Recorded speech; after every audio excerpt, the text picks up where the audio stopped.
The sun had barely risen when Mama Layo stood outside the gate barefoot. In her hands, a key her son once placed in her palm and a picture of him. Behind that gate, his widow was giving a press interview for her beauty spa, and when Layo called out her name, the guards slammed the gate shut. "This isn't your house anymore. Your son left it to his wife." That morning, Layo walked away, not with rage, but with a deed in her purse for land that would shift everything. Layo had spent her whole life taking care of her only son, Seifu. After her husband died in a tragic fire at the local market, she did everything alone, working, cooking, and making sure Seifu never lacked anything. She had no riches, but she gave her son all her love. Years passed, and Seifu grew into a smart, hard-working young man. He got a good job, became successful, and soon married a woman named Adaora. One sunny afternoon, he took his mother by the hand and brought her to a quiet street. There, standing in front of her, was a lovely lavender-coloured house. It wasn't just any house. It was built on the very land where Layo and her late husband once planted yams. It was full of memories. Layo stood still, tears filling her eyes. Then Seifu smiled and placed a shiny key into her palm and said gently, "You'll never be homeless again, Mama." In that moment, Layo didn't just receive a house, she received a promise that no matter what life brought, her son had made sure she would always have a roof over her head. That home meant more than walls and windows. It meant safety. It meant love. It meant she mattered.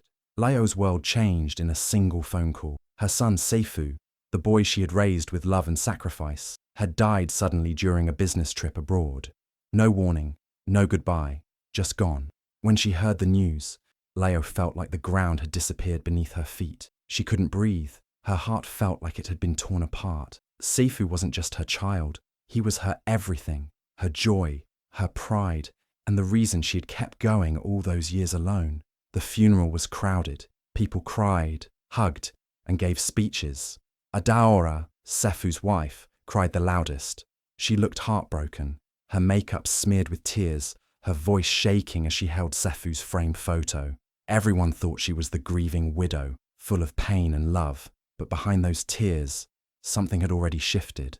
A few days after the burial, Layo was still in the house Seifu had given her. She sat quietly in the kitchen, staring at a picture of her son on the wall, her heart heavy. Adaora walked in, dressed sharply, face dry, and voice firm. There was no softness in her eyes anymore. She didn't sit down. She didn't ask how Layo was feeling. She simply said, "I need space to heal. Maybe you should return to your father's village." The words hit Layo harder than the funeral. She looked up, confused. This was her home, the home her son gave her, a place filled with memories, a promise. But Adaora stood there like it meant nothing. No respect, no care, just a command. Layo didn't argue. She didn't scream. She just sat there in silence, her heart breaking for the second time. First, she lost her son. Now, the home he gave her was slipping away too. Adaora had changed so quickly, so coldly. Layo realized that grief didn't bring people closer. It revealed who they really were. And at that moment, she knew something deep in her heart. Everything was about to change again, but this time, she wouldn't just accept it. She would remember, she would wait, and when the time was right, she would take her place back, quietly, powerfully, without begging anyone. 2 weeks after the funeral, Layo returned to the house her son gave her.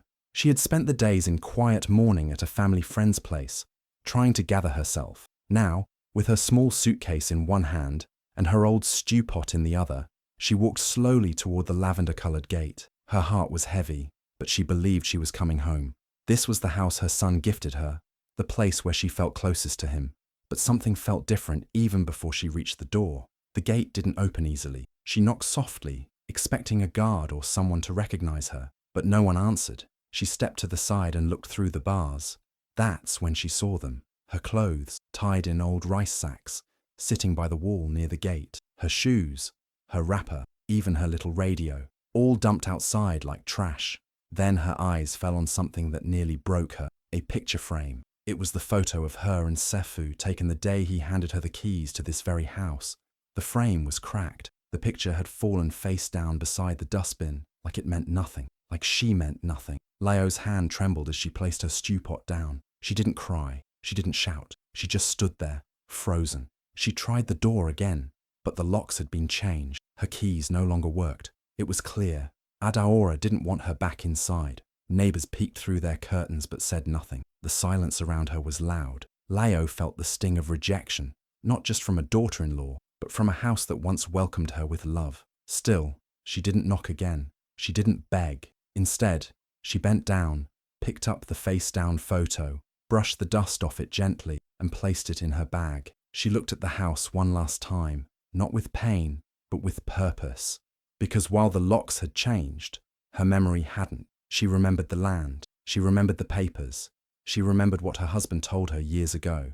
And she remembered what her son promised her. Layo turned and walked away, slowly but steadily. She wasn't defeated. She was thinking, planning. And deep in her heart, she knew this wasn't the end. It was just the beginning of something powerful. Adaora thought she had won. She believed that by locking Layo out of the house, she had taken control of everything Seifu left behind. But what Adaora didn't know was something very important. The land the house stood on was not in Seifu's name. It was in Layo's. Many years ago, after Layo's husband died, his older brother had given her a piece of land as a gift, a way to support her and Seifu. It was a quiet gift, not something talked about often, but very real. Layo had kept the land papers safe all those years, folded neatly, stored in a small wooden box with her husband's old letters, far from dust and damage. When Seifu became successful, he decided to build a house for his mother on that land. He had the money, so he handled the building process himself and put the house in his name. But the land itself, the soil, the ground beneath, still belonged to Layo. And not just that plot.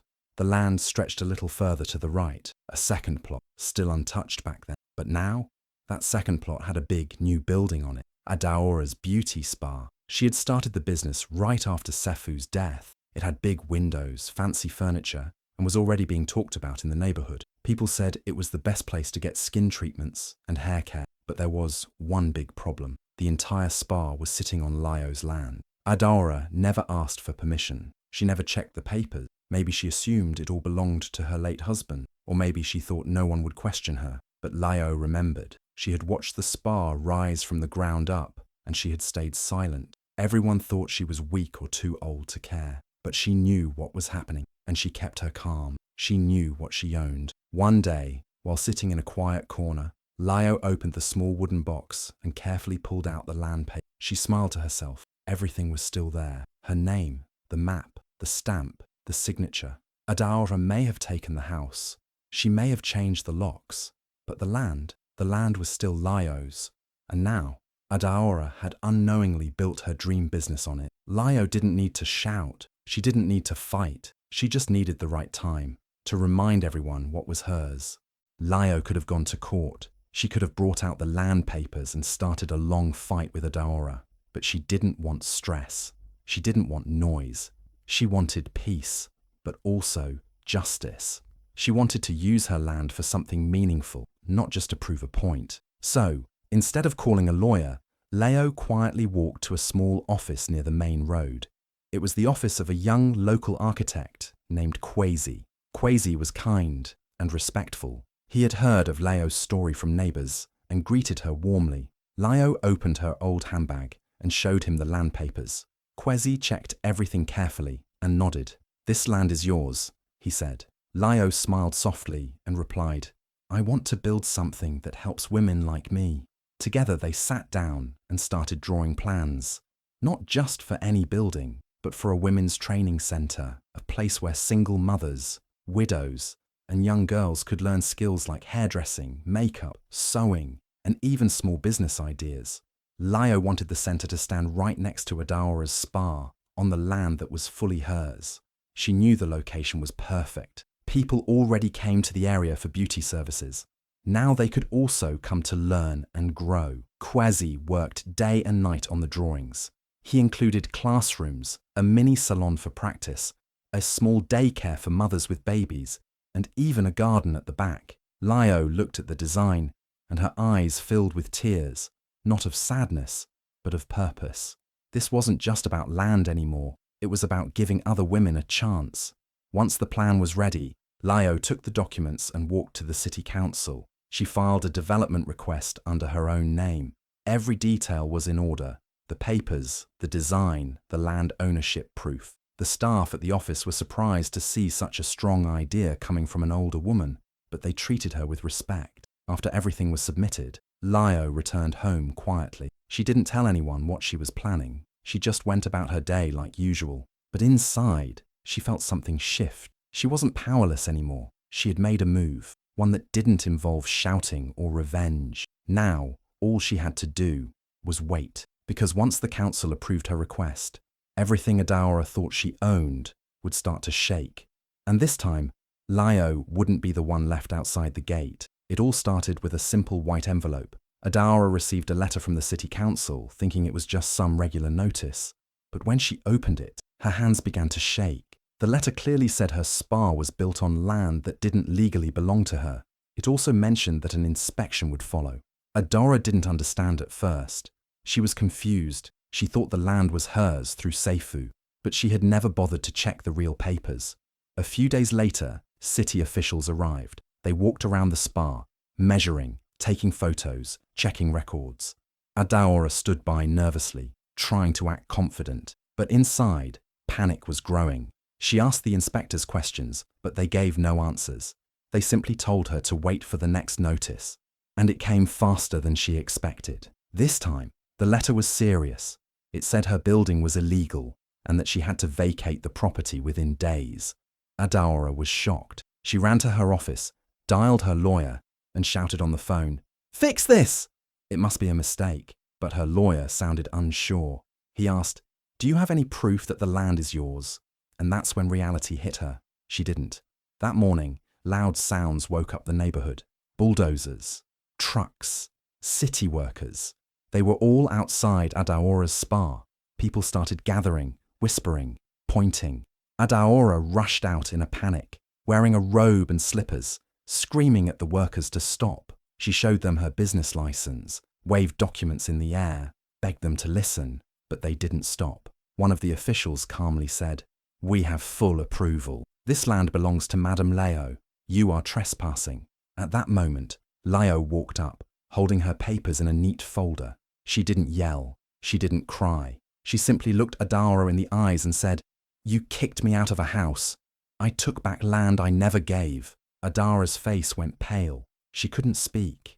She looked around, hoping someone would defend her, but no one did, because everyone now knew she had taken what was never hers. The bulldozers didn't destroy the building that day, but the message was clear. Adaora no longer had power over that space. Lio stood tall, not with revenge, but with quiet strength. She had done everything legally, respectfully, and with dignity. And Adaora, she was finally seeing what it meant to lose what you never truly owned. Lio stood and watched the crowd that day as the bulldozers waited. The spa was still standing, but Adaora's pride had already fallen. Everyone expected Lio to tear the whole place down, to take revenge for being thrown out of her own home. But Lio had no interest in revenge that destroyed. She had something better in mind, something that would help others, not just hurt someone who wronged her. So instead of giving the final order to demolish the spa, Lio walked away and made a quiet move. She found a trusted business agent in the city and asked him to make a private offer to buy the spa. Everything was done in secret. The papers were handled by lawyers. The deal was clean, and soon the business that once belonged to Adaora now legally belonged to Lio. The most surprising part, Adaora didn't even know who bought it until it was too late. Once the sale was complete, Lio got to work. She didn't want the spa to stay the same. She wanted it to become something bigger, something meaningful. So she changed everything, from the name on the signboard to the people working inside. The spa was reborn as Sefu Wellness Center for Women, in honor of her late son. The name was a tribute to the boy who once promised she would never be homeless again. Lio brought in new staff, women who needed second chances, just like she once did. She hired single mothers, widows, and young girls who had been rejected by others.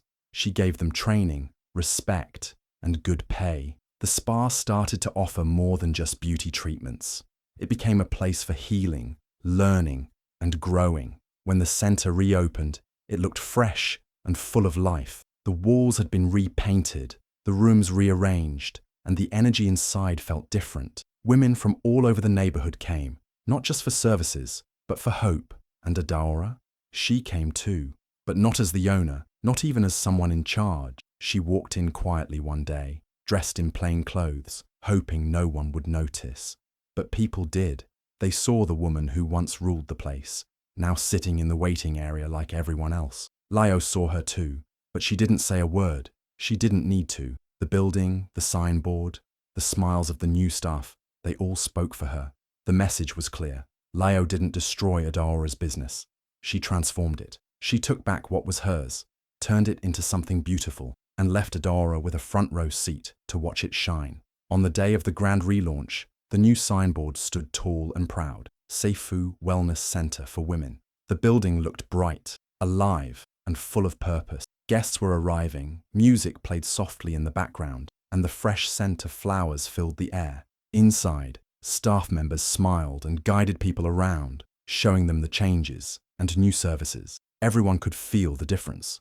This place wasn't just a spa anymore. It was a safe space, a place of growth. And then quietly, without any noise or attention, Adaora arrived. She didn't come with press or cameras like before. No high heels or fancy makeup. No friends walking behind her. She came alone, her steps slow and her eyes unsure. She stood at the entrance, looking around at the crowd, trying to stay unnoticed. But people noticed. They always do when someone who once had power comes back with none. Lio was inside, speaking with some of the women who were part of her new program. When she saw Adaora at the door, she didn't panic or turn away. She simply nodded at a staff member and continued her conversation. A few minutes later, Adaora approached her, nervously twisting her fingers. Her voice was low when she finally asked, "Why didn't you kick me out? After everything I did to you, you could have ruined me." Leo looked at her calmly. She had no anger in her face, just strength and peace. She replied softly, "Because my son didn't raise me to throw people away." Adaora blinked, confused by the kindness in those words. Lio continued, "But I do believe in reclaiming what's mine and building something better." Those words hung in the air. They weren't loud, but they were powerful. Adaora stood there, speechless. She thought Lio would want revenge. She expected anger, but instead, she found wisdom, strength wrapped in calm, forgiveness without forgetting. She looked around the center again, at the women working, at the smiles, at the peace in the air, and maybe for the first time, she understood what real power looked like. It wasn't in owning buildings or wearing titles. It was in lifting others, even after being pushed down. Adaora wiped her eyes. She had come looking for closure, or maybe pity, but she walked away with something else, a quiet lesson she would never forget. The moment Lio took over the spa and turned it into the Seifu Wellness Center for Women, she already knew the kind of women she wanted to bring in. She didn't look for the most experienced or the most polished. She looked for the ones who had been ignored, left behind, or pushed aside. She wanted the center to be a place of second chances. She started by inviting single mothers who had been struggling to make ends meet. Some had been jobless for years. Others were working odd jobs just to feed their children. Lio offered them training in beauty therapy, hairstyling, facials, makeup, massage, and customer care. They didn't have to pay a thing. All she asked was for their time and willingness to learn. Then came the widows. Many of them were still grieving, just like Leo had once been. Some had been treated badly by their husbands' families and thrown out of their homes.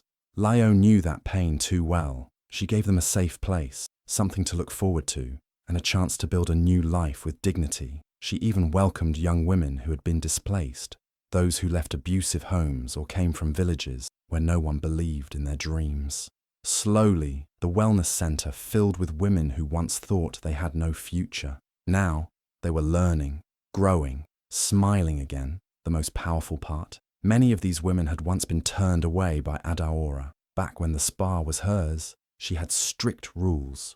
Only well-dressed, well-spoken, high-class staff were welcome. She didn't want poor girls or trouble cases. She had rejected women for not having formal education or for being pregnant, like they were not good enough. But now, under Lio's leadership, things were different. One by one, the same women Adaora had pushed away were given important roles. They weren't just cleaners or assistants. They were leading departments. And the biggest surprise of all? Adaora's former assistant. Years ago, She was fired by Adaora just because she got pregnant. She had begged to stay, but Adaora didn't care. She left in tears, ashamed and helpless. Now, that same woman walked through the doors of the wellness center with confidence. Layo had hired her back, not as an assistant, but as the head of client services. She was in charge, respected, and doing an amazing job.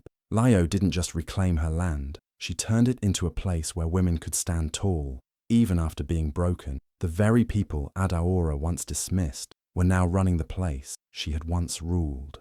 Inside the bright and peaceful lobby of the newly opened Sefu Wellness Center for Women, there was one thing that caught everyone's eye the moment they walked in. It wasn't the fancy decor or the soft chairs.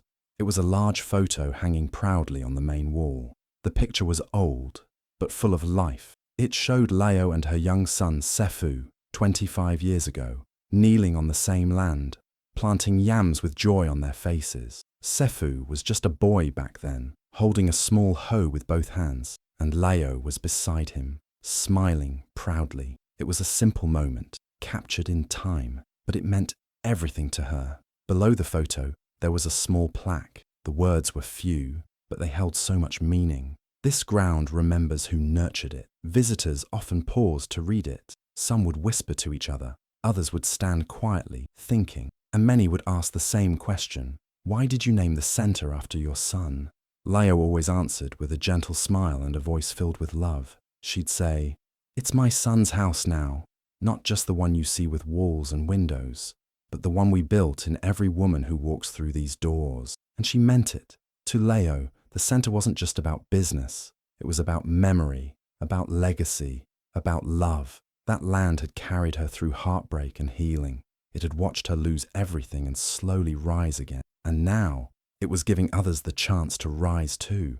That picture wasn't just for decoration. It was a reminder that no matter what life takes away, no one can take away the seeds you planted with love. Sefu may be gone, but his spirit lived on in every class taught, every life changed, every woman who found her voice again inside those walls. The women working there looked at that picture often. It gave them strength. It told them they belonged, that they were part of something bigger.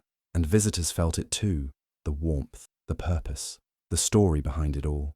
And so, day by day, in that peaceful center, Layo kept her promise. The land remembered her. Her son was honored, and every woman who stepped in became part of the house they had built together. Brick by brick, heart by heart. Revenge is loud, but reclaiming your dignity and helping others rise, that echoes forever.